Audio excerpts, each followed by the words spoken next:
Friends, welcome back to my channel. চলে আসলাম আজকের একটা নতুন ভিডিও নিয়ে। কাছে দূরে, দেশ বা দেশের বাইরে থেকে তোমরা যারা আমার ভিডিওটা দেখছো, তোমাদের সবাইকে আমার অন্তর থেকে অনেক ভালোবাসা। আশা করছি তোমরা খুব ভালো আছো এবং সুস্থ আছো।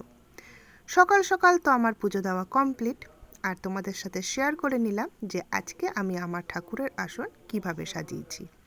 তোমরা যারা মিষ্টি বন্ধুরা আছো তারা প্লিজ ভিডিওটা লাইক করে দিও। পুজো দেওয়ার সময় যখন নিচে যাচ্ছিলাম তো দেখছি একদম হনুমানে পুরো আমাদের এলাকাটা ঘিরে ফেলেছে। সকাল সকাল এত হনুমান দেখে আমি তো অবাক হয়ে গেলাম। তার কারণ হচ্ছে এত সকালে তো এরকম হনুমান আসে না। তো ওই দেখো দূরে কয়েকটা হনুমান বসে আছে। হনুমান দেখলেই আমার ছোটোবেলাকার কথা মনে পড়ে যায়। আমাদের বাড়িতে অনেক রকম শাকসবজির গাছ, ফলের গাছ ছিল, আর সব কিছুরই দেখভাল দাদু ঠাকুমা করতো।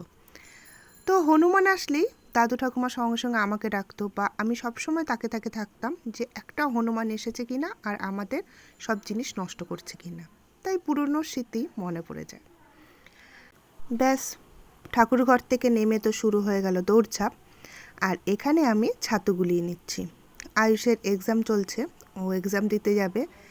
আগে তো আয়ুষ কিছুই খেয়ে যেত না, জাস্ট চা আর একটা বিস্কুট, ব্যাস এইটুকু খেয়ে স্কুল যেত। তবে এখন জোর জবরদস্তি করে এই ছাতুর শরবতটা খাইয়ে পাঠাই। আর এত বড় ছেলে যদি এইটুকু না খায় সেটা কি চলবে?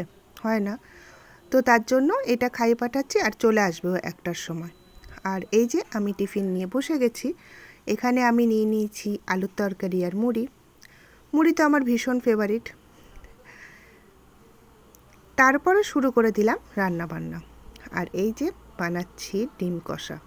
আয়ুষ তো ভীষণ ভীষণ ভীষণ পছন্দ করে। এই ডিম কষাটা বানানো শিখেছি আমি আমার একটা মামার কাছ থেকে। তখন আমার মোটামুটি ওই 14 বছর বয়স হবে। তো আমি যখন নেপালে গেছিলাম তো ওখানে একটা আমার মামার বাড়িতে আমি গেছিলাম। তো ওই মামাই এই রান্নাটা করে আমাদেরকে খাইয়েছিল।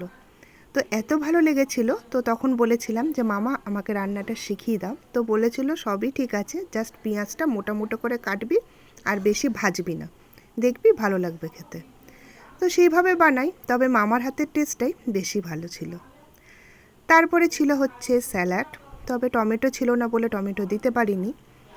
আর এখানে বানিয়ে নিচ্ছি হচ্ছে সোয়াবিন আলুর তরকারি। আর সোয়াবিন আলু তরকারি আমি খেতে ভীষণ ভালোবাসি, সে নিরামিষ হোক আর আমিষ হোক। তবে আজকে পেঁয়াজ রসুন দিয়েই বানিয়েছি। আর এই কড়াইটা তো তোমরা জানোই, এটা আমার ঠাকুমার কড়াই। আর এই কড়াইটাতে রান্না করতে আমার ভীষণ ভালো লাগে। এই চারাপোনাটার সাথে তোমাদেরকে তো সেদিনকার পরিচয় আমি করিয়েই দিয়েছিলাম। তবে পাপা এবার এই যে টবে লাগিয়ে দিয়েছে। এর স্থান একটু দূরেই হয়েছে, বড়দের সাথে আর কি, বড় বড় পাতাবাহারদের সাথে। তার কারণ হচ্ছে দোকানদার বলেছিল যে এই গাছটা একটু ঝোপ টাইপের হবে, যদি একটু কাটিং করা যায় ঠিকঠাক করে একটু ঝোপ টাইপের হবে। তো তার জন্য পাপা বড় একটা টবের মধ্যেই লাগিয়েছে। আর এখানে সুচিত্রা মাসি লাগিয়েছে হচ্ছে ধনেপাতা। এই ধনেপাতা লাগানো নিয়ে সুচিত্রা মাসির একটা বিভ্রান্তিকর অবস্থায় পরিণত হয়েছিল। সেটা হচ্ছে সুচিত্রা মাসি মানে ধনেপাতা লাগাবেই, অনেক চেষ্টা করছে, টবে, তারপরে গামলাতে, গাছের গোড়ায়, নানা জায়গায় দিচ্ছে, কিন্তু ধনেপাতা আর বেরোচ্ছে না। প্রত্যেকবার ধনে বীজগুলো নষ্ট হচ্ছিল। আর আমরা ওয়েট করে থাকি যে ধনেপাতা হবে, কিন্তু কিছুতেই ধনেপাতা হচ্ছিল না। তো এই যে ধনে গাছটা একটুখানি ঢাকা দিয়ে দিলাম, যেহেতু বৃষ্টি হচ্ছে। তো ধনে গাছ কিছুতেই বেরোচ্ছে না, কিছুদিন পর পরই ধনে বীজগুলো শুকিয়ে যাচ্ছিল। তো সুচিত্রা মাসি আবার একটু বীজ বার করলো, কোথায় ছিল আর কি, একটা ঘরের ভেতরে কোথাও ছিল। তো সেখান থেকে বীজ নিয়ে এসে বলল, এবার যদি ধনে গাছ না হয়েছে আমি কিন্তু আর ধনে গাছই লাগাবো না। এটা আগের বছরেরই কথা আর কি। তো ধনে গাছ আমি আর লাগাবো না। তো সুচিত্রা মাসি রীতিমতো তো ধনে গাছ লাগালো। কিছুদিন পরে দেখছি ওটা ছিল ভেন্ডি গাছ। ভিন্ডি গাছ হয়েছে 4-5টা। মানে সুচিত্রা মাসি বুঝতেই পারিনি, আর আমি তো চিনিই না। আর এই গাড়িটা দেখো, এটা হচ্ছে পাপার হিরো হন্ডা, অনেক পুরনো। তো পাপা কিছুতে এটা বিক্রি করতে চায় না, বলেছে দরকার হলে এটা আমি কেটে কেটে বিক্রি করব যখন প্রয়োজন পড়বে, কিন্তু এইটা আমি এখন কাউকেই দেব না, তাই রাখা আছে। তারপরে চলে আসলাম স্টুডেন্টের বাড়িতে, পড়াচ্ছিলাম। হঠাৎ করে পম বলল, তোমরা তো পমকে চেনোই, আমার জন্মদিনে গিফট নিয়ে এসেছিল, মানে কেক সারপ্রাইজ দিয়েছিল। ও পমের একটা গিফট আমাকে দিয়েছে পম, সেটা তো তোমাদের দেখানোই হয়নি, সেটা অবশ্যই তোমাদের দেখাবো। তো টিউশনে এখানে এসছিলাম, তো ওরা ফুচকা খাবে বললো, আমাকে ডাকলো। আমি বললাম যে না, খাবো না, আমার পেটটা ভরাই আছে। তখন ওই 4টে সাড়ে 4টে বাজছে, আর আমার সন্ধ্যা না হলে ফুচকা খেতে এক নম্বর তো ভালোই লাগে না। আর তাছাড়া আমি 3টে না 3টে নাগাদ আমি লাঞ্চই করেছিলাম, তাই খাইনি তখন আর। পমদের বাড়িতে এসছি আর এখানে হচ্ছে ফুচকা খাচ্ছি। এই যে ফুচকাওয়ালা, পমদের তো খাওয়া হয়ে গেছে, তোমাদের তো দেখালামই। আর আমি খাবো হচ্ছে শুকনো, আমার তো জল ফুচকা খেতে ইচ্ছা করছে না। একটু আগেই তো লাঞ্চ করেছি। আর এই যে আমার স্টুডেন্ট খাচ্ছে, এদিকে ঘর,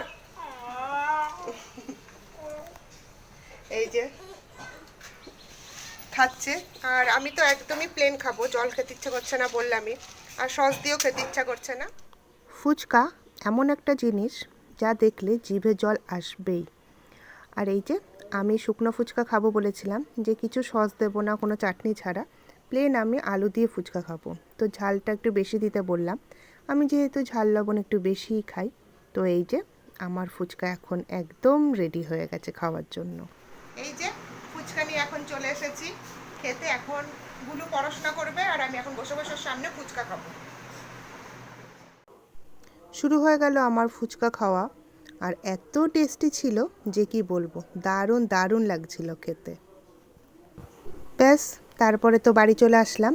আর এখানে মামুনি নিয়েছিল হচ্ছে পাট পাতা, আর পাট শাক খেতে আমি ভীষণ ভালোবাসি, তো একটু জল দিয়ে রেখেছিল, তো সেটাই বসে গেলাম ছাড়ানোর জন্য। তার কারণ হচ্ছে যেভাবে বৃষ্টি হচ্ছিল, তো একটু রেখে দিলেই পচে যাবে। বসে বসে ছাড়িয়ে নিচ্ছি। আর ঠিক আছে, ভিডিওটা কেমন লাগলো অবশ্যই কিন্তু কমেন্ট করে জানাবে, আর লাইক দিয়ে দেবে। আর মিষ্টি বন্ধুরা যারা আমার চ্যানেলে নতুন এসেছো, তারা প্লিজ চ্যানেলটাকে সাবস্ক্রাইব করে দেবে। তাহলে পরের দিন আসছি আরেকটা নতুন ভিডিও নিয়ে। আজ তাহলে এইটুকুই।